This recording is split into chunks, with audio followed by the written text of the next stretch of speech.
అదే తిరుమల లడ్డు అండి. నేనేమంటున్నానంటే తిరుమల లడ్డు వెరీ ఇంపార్టెంట్. కానీ అన్ని మతాల్లో మనకి ఏంటంటే చర్చ్, దర్గా ఇవి ఉన్నాయి. అక్కడ అన్ని చోట్ల కూడా ఏంటంటే ప్రసాదాలు ఇవన్నీ చేస్తుంటారు. ఇప్పుడు వాళ్ళ ఆరోపణ ఏంటంటే దాంట్లో యానిమల్ ఫ్యాట్ అనేది మిక్స్ అయి ఉంది అని చెప్పారు. సరే, కొందరేమో చెక్ చేసాం ఉందంటున్నారు. సరే, ఉందనుకుంటే మరి అక్కడ ఉన్న బోర్డు వాళ్ళు ఏం చేశారు, అక్కడ ఉన్న ఒఫీషియల్స్ ఏం చేశారు? మరి ఇది ప్రాసెసింగ్లో అదన్నీ చెక్కింగ్ ఉంటుందని విన్నాను. అంటే ట్యాంకర్ రాగానే చెక్కింగ్ ఉంది. మరి ట్యాంకర్ నుంచి ఎట్లా పాస్ అయింది?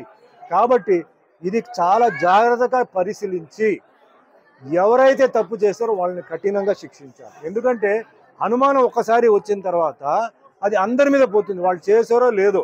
ఒక ఆఫీస్లో ఒకటి తప్పు చేస్తే అందరికీ చెడ్డ పేరు వస్తుంది. అది తప్పదు, అది జరగకూడదు. ముఖ్యంగా ఏంటంటే ఇలాంటి భక్తి విషయంలో, దేవుడి విషయం ఏదైనా సరే, నేను చెప్పేది ముస్లిం అయినా, క్రిస్టియన్ అయినా, జైన్ అయినా, ఏదైనా దేవుడు ప్రసాదం వచ్చి అలా చేయడం చాలా మహాపాపం.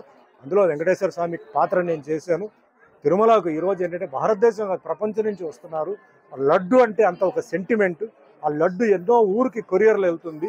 ఆ లడ్డు అంటే అది అంటే తింటేనే ఏదో ఆరోగ్యం బాగాలేకపోతే మాకు ఆ లడ్డు తినేసిన తర్వాత మాకు బాగుంది అంటే అంత సెంటిమెంట్ ఉన్న ఒక లడ్డుని అలా చేసేవాళ్ళని వదలకూడదు.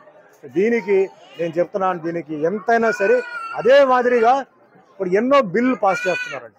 పార్లమెంట్లో ఎన్నో బిల్లు పాస్ చేస్తున్నారు. నేనేం చెప్తానంటే మన భారతదేశంలో ఎన్నో మతాలు ఉన్నాయి. అంటే Hindu, Muslim, Christian, Sikh, Parsi, Jain, Buddhist ఉంది. మరి ఈ మతాలని ఈ విధంగా అన్యాయం చేయకుండా కాపాడడానికి ఒక బిల్లు పాస్ చేయండి. ఇలాంటి విషయాలు ఎవడైతే తప్పు చేసాడో వేయండి లోపల 2 సంవత్సరాలకి. అది ఎంతోమంది మనోభావాన్ని అది ఇబ్బంది పెడుతుంది, కష్టపడుతుంది. ఎంతో భక్తితో వాళ్ళు ఆ దేవుడి దగ్గర వచ్చి వాళ్ళు ప్రార్థన చేసి ఒక నమ్మకంతో వాళ్ళ ఆ ప్రసాదం తీసుకున్నప్పుడు ఇలా విన్నారంటే అది ఎంత పెద్ద తప్పండి, పెద్ద నేరం. అది టెర్రరిస్ట్ కన్నా చాలా పెద్ద తప్పు అది. కాబట్టి ఇది కఠినంగా ఇది చేయాలి, కానీ జాగ్రత్తగా చేయాలి. ఎవరు తప్పు చేశారో వాళ్ళని పట్టుకోవాలి.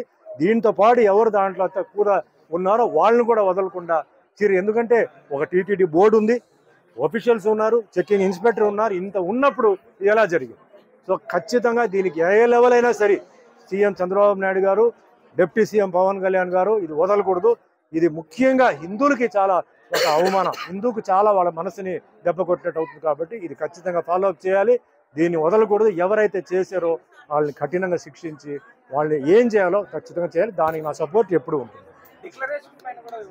ఎంటర్టైన్మెంట్, మూవీస్ అన్ని అవైలబుల్ గా ఉన్నాయి. Please download hit TV app. Hit TV app ని ఫ్రీగా డౌన్లోడ్ చేసుకోండి.